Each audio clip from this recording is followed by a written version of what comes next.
പല തെറ്റുകളുടെയും ശിക്ഷ, പല കുറ്റങ്ങളുടെയും പല തിന്മകളുടെയും ശിക്ഷ പടച്ചവൻ പരലോകത്തേക്ക് മാറ്റിവെക്കും.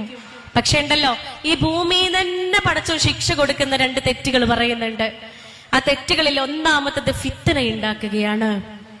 ഫിത്ന ഉണ്ടാക്കുക, മനുഷ്യന്മാർക്കിടയിൽ ഇങ്ങനെ ഗീബത്തും നമീമത്തും പരദൂഷണമൊക്കെ പറഞ്ഞ് എരുതിയിൽ എണ്ണയൊഴിച്ച് മനുഷ്യന്മാരുടെ ഹൃദയങ്ങൾക്കുള്ളിൽ ഇടിയിച്ച് മിണ്ടണ്ട, ഓളിഞ്ഞങ്ങോട്ട് എന്ത് പറഞ്ഞാൽ ഈ സലാം അടക്കണ്ട, ഈ അങ്ങോട്ട് മൈൻഡ് ചെയ്യണ്ട, നമ്മളെ ഭാഗമേ നോക്കണ്ട, ഈ പിണങ്ങേണ്ട നിന്നോ എന്നും പറഞ്ഞിട്ട് മനുഷ്യന്മാരുടെ ഹൃദയങ്ങൾക്കുള്ളിൽ അകൽച്ചയുണ്ടാക്കുന്ന, ഫിത്ന ഉണ്ടാക്കുന്ന, പ്രശ്നങ്ങൾ ഉണ്ടാക്കുന്ന മനുഷ്യരാണോ മരിക്കാൻ കാത്തുക്കൂലോലോ പടച്ചോൻ, ഇവിടെ തന്നെ കൊടുക്കുന്ന്.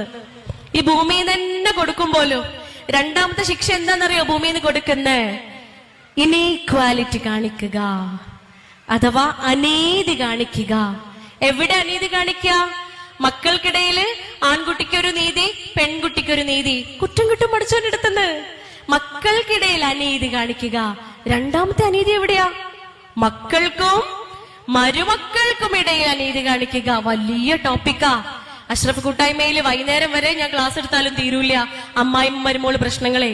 അത്രയേറെ കേസുകളാ ക്ലിനിക്കിൽ ദിവസവും വരിക. പടച്ചോൻ ചോദിക്കൂത്രേ, ഞാൻ രോഗിയായപ്പോൾ നീ എന്നെ സന്ദർശിച്ചില്ലല്ലോ, നീ എന്നെ പരിപാലിച്ചില്ലല്ലോ എന്ന്. അപ്പൊ നമ്മൾ